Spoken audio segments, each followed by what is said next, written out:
I got it, I got it. I got it. I got it, I got it. Stop. We need to...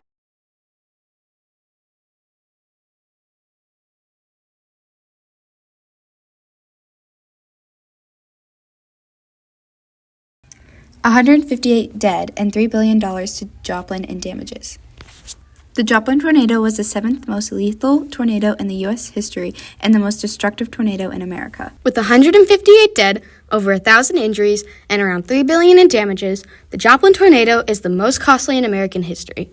It reached a width of 1 mile and reached a wind speed of over 200 miles per hour. It was on the ground for 32 minutes. It touched the ground at 5:41 p.m. local time at the southern part of Joplin, near the intersection of JJ Highway and West 32nd Street, and ended at 6:13 p.m. after going east for about 13 miles, dissipating around Interstate 90.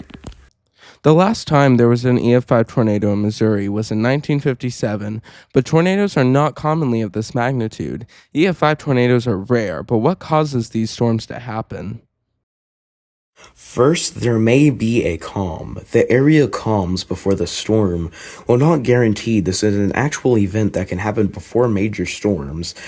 This can occur whenever the storm draws in the warm, moist air and leaves behind dry, warm air that animals will commonly be able to sense whenever a storm will happen soon. So they leave the area before it hits. This can cause stillness in the wind, resulting in an eerie quiet. But soon the storm's funnel will fully form and a tornado will soon touch the ground. Tornadoes come from supercell clouds. A supercell is a storm cloud that has a rotating funnel in the middle of it. While not every supercell cloud will result in a tornado forming, almost every tornado will form from a supercell. Supercell clouds are formed by an updraft of a low-pressure system that rotates counterclockwise. Supercells start like most any storms, needing the air close to the ground to be warm and moist, and the air higher up to be cool and dry. If these conditions are prolonged with the right amount of wind shear and airflow, a funnel may form, and then a supercell cloud with high enough wind speeds will start to tilt to help regulate the temperature in the funnel to keep it from diminishing. These initial conditions of warm, moist air on the ground and cool, dry air up make the Midwest very prone to tornadoes. What causes a tornado to touch the ground is part that makes the difference between a supercell storm and a tornado. If there is a cool downdraft and increased pressure in the supercell funnel, it will cause the cloud to have more weight and force it to hit the ground. Thus, a tornado is born. The higher its wind speed, the stronger the tornado. Tornadoes are invisible by themselves, but are usually visible because of water droplets, dust, and debris inside and around the tornado. The Doppler radar is the main tool meteorologists and storm chasers use to track and predict storms. The Doppler radar is based on energy being sent out and returned because it has hit an object. This may include rain, snow, hail, birds, bugs, etc. Only a fraction of the energy is returned. Computer programs, called algorithms, analyze the Doppler radar. Only a fraction of the energy is returned. Computer programs, called algorithms, analyze the Doppler radar, which runs on about 450,000 watts of power. It sends out bursts of energy for 7 seconds an hour, sending out around 1,300 bursts a second. It will spend the rest of the hour listening for the signals to return. Depending on the speed of the object, the burst of energy hit and direction it was going, it will estimate wind speed.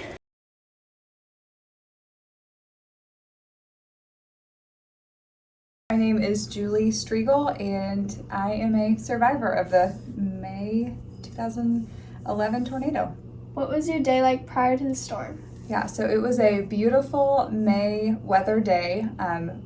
My boyfriend at the time, now my husband, Tim, and his son Nathan, and my friend Amy and her son Sam, we were all playing tennis at the Joplin High School just a couple hours before the storm hit.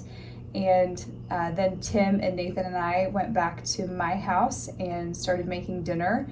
And I will always remember what we had for dinner that day. It was a chicken pesto pasta. I was taking a nap, and because Sunday was always for after church you get back and take a nap because I was pretty little. I remember my brother came and woke me up, and that's the last thing I remember doing before everything happened. Where did you take shelter? So we took shelter in that half bathroom. We sat on the floor. It didn't have a bathtub or anything. It was just a half bath that had a toilet and a sink, and there was no windows or anything. Hindsight, So my townhouse had a storm shelter underneath, like you could get to it from my garage, and if we would have had time, or if we would have known like how bad it was going to be, we would have definitely gone into the crawl space underneath the house. But by the time we realized that it was going to hit us, we really didn't have time to go down into the crawl space. Did you make any phone calls? So when we got into the bathroom, and I was starting to panic a little bit more, thinking like it's really close, I called my mom, and I was on the phone with her, telling her that I thought, it was really close to us, and asking her to pray for us. And I remember I was on the phone with her when we started to hear, like what everyone says with the tornado, but like the loudest freight train sound ever. And then I had like double glass doors for my back patio doors, and I remember, I think that's what it was, I didn't see it, but I just remember like hearing it blow in, and like surge of like glass and wind like coming into the house. So I knew for sure, like, okay, like it's here, it's hitting us. So I was on the phone with my mom. I remember telling her to pray for us. I remember telling her that I loved her. And I remember I hung up the phone because things were starting to like crumble around us, and I did not want her to have to hear me die. Like, because I thought, there's a chance we're not going to make it, and I don't want her to have to hear this. So who did find you?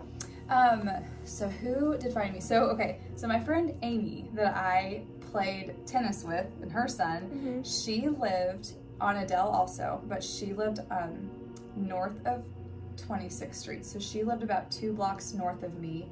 Her house got hit. It wasn't like she didn't have a total loss or anything. Like she was able to walk out and see the damage that was done. So she could look down the street and just see everything was leveled. And she knew I was home. I mean, we were just with her an hour before that. So she came walking towards our house and was hollering for us. I'm trying to remember. So I think we were hollering at each other. So she could hear our voices, and there was nothing really she could do by herself. They used saws and things to get us unburied. So she knew we were alive, and she went and found people, a group of guys. Couldn't tell you who they were, what they looked like, anything, but there was a couple, 2 or 3 of them at least, and they came, they had like chainsaws, and they were like cutting boards up and throwing, just to get to us. So yeah. I had been in town when the sirens first started going off, so I called him and said, hey, I think we're under severe weather warnings. And he said he'd heard it as well, but we were both under the impression that it was more out towards Airport Drive. So I got home, and Allie had just got up from a nap, and they were all in the living room, and I got on an app on my phone that was a scanner app, and they started talking about that there was a tornado spotted on our side of town out by the state line. And Shane was standing outside, because that's what people from Southwest Missouri do. And so I went and said, you need to come inside and help me get the mattress off of Wyatt's bed, because they said it's headed this way. Mommy, I'm scared! So you said you saw a butterfly person when it happened. Do you remember much about that? So that's like the main thing that I really remember a lot about. Adults obviously didn't see them. Like, it came to my mom as like a random lady, kind of. So it looked like a normal person to her, but to me, it really looked like, it looked like an angel with like these huge butterfly wings, and it was absolutely like, she was beautiful. And I remember I saw one twice. I saw one when we were kind of like, we had just gotten, like the tornado just passed, and we were trying to go seek like shelter, because it was still going on, so we didn't want to stay in our house because our house was just completely destroyed. And I remember my mom was like, didn't think she could go anymore, didn't think she could do it anymore, and she just kind of stopped in the street, and this butterfly person came up and picked her up and told her to like, hey, keep going, you can do it. But to her, it was just a random lady. And then the first time I saw one, though, was when the tornado was actually happening and going around us, and he was holding the mattress over my family, like protecting us, and he just started like kind of getting like lifted up. Like the section of the tornado was just too much. Like our shoes have gotten sucked off our feet. Like we didn't think we were gonna be able to make it anymore. And so I was like, at that point I was like, am I about to lose like my dad? Like, is he just gonna get sucked up into a tornado? Am I not gonna see him again? And I was like, then what's gonna happen to us? And I just remember this butterfly person comes down and puts one hand on my dad's shoulder and one hand on the mattress and just gently pushes them back down to the ground. And then as soon as it took off, I just felt like everything just stopped, like the tornado just stopped. I saw this kind of like bright light. And it was almost like everything kind of slowed down and went into like slow motion. And this like beautiful, pure white creature came down and like put one hand on my dad's shoulder and one hand on the mattress. And it was a girl, and she was all white, and she had these big, beautiful rainbow butterfly wings. Her hair was really long, her skin was perfect, and her dress was all white. Her skin was basically white, like she was just beautiful. And I saw her put one hand on my dad's shoulder and one hand on the mattress and just slowly push them back down to the ground. And then as soon as my dad was back on the ground, she shot back up, and then everything just stopped. So we walk into this yard, and a lady's on the front porch, and she said, "Are you guys okay?" And I said, "I don't know." And she said, "Well, I'm a nurse. I'll help you." So the lady that had grabbed me led us right into this yard, and the lady on the porch said, "I'm a nurse. I'm going to help you." And she came out and took the kids, and we walk up there, and I turned around to tell the lady that had walked us up there, "Thank you." And she was gone. And I said, "Where did she go?" And the lady's house that we were at, she said, "Who?" And I said, "The lady that was with us." And she said, "There was nobody with you." I'm a nurse. I can help you. Oh yeah, we would need some help. Really? Yeah. Alright, so son got hit in the leg, and looks like daughter's fine, but we need some She help. looks You terrified. can you help us since you're a nurse? Yes. Alright. Do you know where she went? Who? The person that was walking with us. I didn't see anyone. There was someone walking with us. All the way here. Do you know where she went? No. Did you see her? No.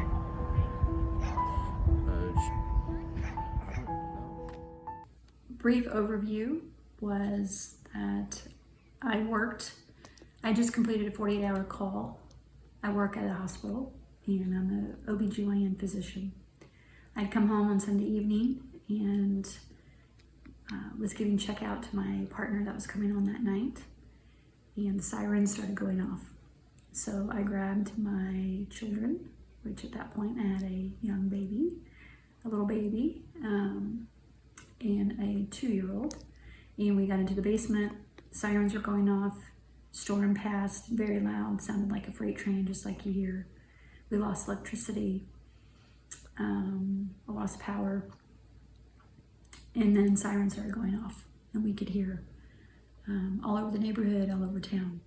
We lived just behind Freeman Hospital, so it was very loud.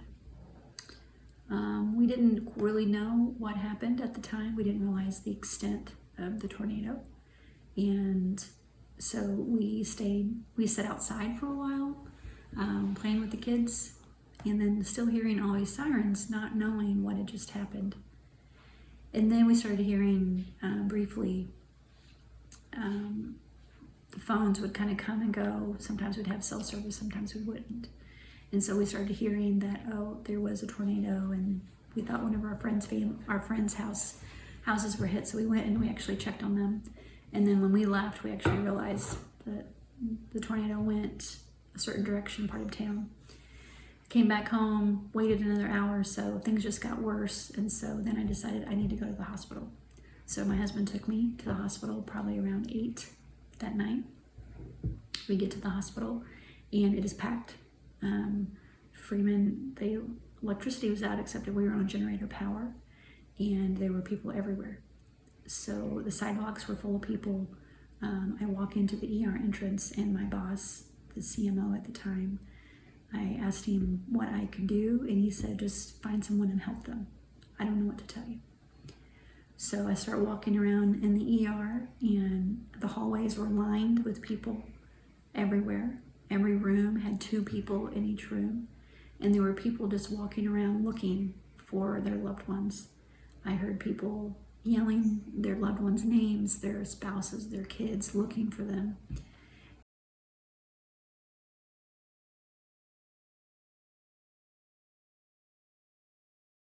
It was complete chaos, yet at the same time, eerily quiet. Patients were being brought in on doors. They were obviously injured, but they were not saying a word. The only people that were really upset or tearful or crying were people that were looking for somebody else. The injured were just silent.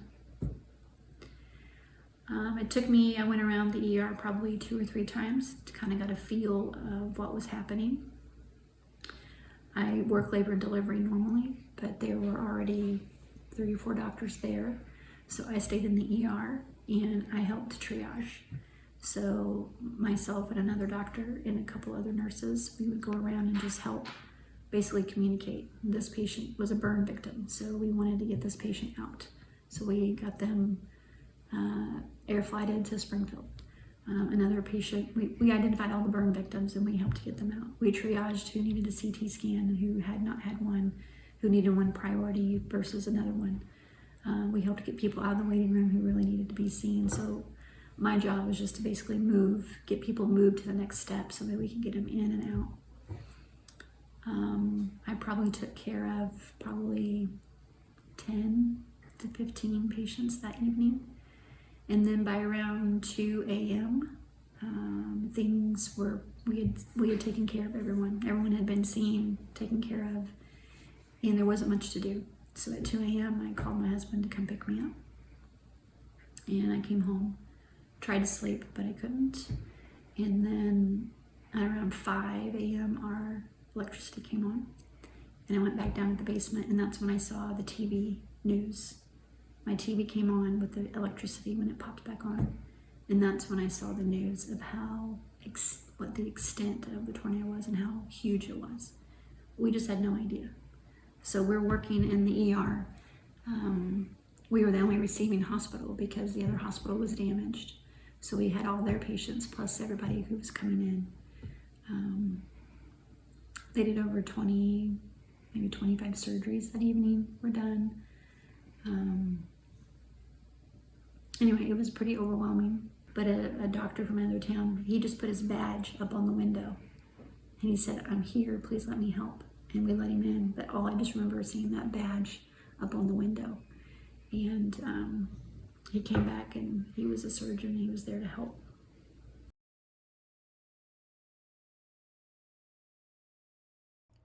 The rebuilding was a big part of the tornado. Many people came to help, and Joplin was united to help.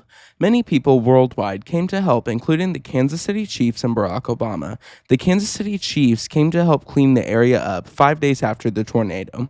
Over 130 players came to help. Barack Obama came 7 days after the tornado on May 29, 2011. He gave a speech at Joplin High School, which many people watched and was very meaningful to Joplin. The government then sent 15 temporary housing sites throughout Joplin, home to some 586 families at its peak. The agency provided nearly $21 million in grants to help victims pay for home repairs, temporary housing, and other critical disaster-related needs. This helped save many families from becoming homeless during this horrible, treacherous time. Red Cross helped by providing 3,450 overnight shelter stays, nearly 86,000 meals, and nearly 200,000 items for cleanup efforts.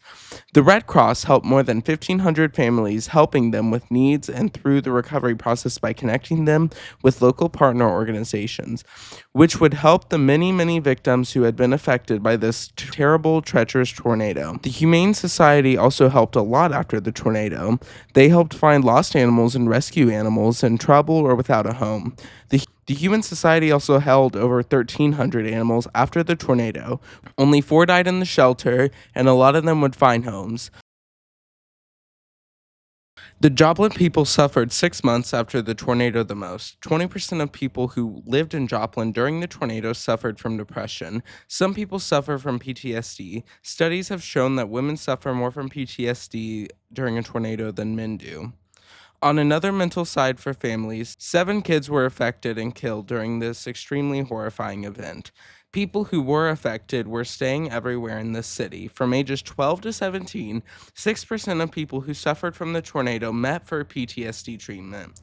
The Joplin tornado sculpture was revealed on Wednesday, November 30th, 2011. It was built to honor the many lives lost during the Joplin tornado. That was one of the 3 major memorials built. One of the other ones was the Joplin Memorial Run. The Joplin Memorial Run was established in 2011. After the tornado, it goes from 8th Street to 19th Street. There's a fun run, 5K, and 10K. The final memorial is the most famous one, the Joplin Tornado Memorial. It was built in 2011 after the tornado. It was built to honor the lives lost in the Joplin tornado. It is located in Cunningham Park on Maiden Lane, 26th Street. There's a way to honor the people whose lives were lost in the tornado, but brings trauma to those who lived through it. Many celebrities came to Joplin to help rebuild and move debris after the tornado because it was so deadly. The Kansas City Chiefs came to Joplin after the tornado and held a water and supply drive to keep the people of Joplin, Missouri. They also sent their team to help with the cleanup process after the tornado and hosted a Joplin football game at Arrowhead Stadium. A year later, they participated in a house building project and built a playground in Joplin. Now the city of Joplin has changed its structure. More safety protocols have been put into place from the storm. Joplin, Missouri has not been the same since that day in 2011, but has changed for the better.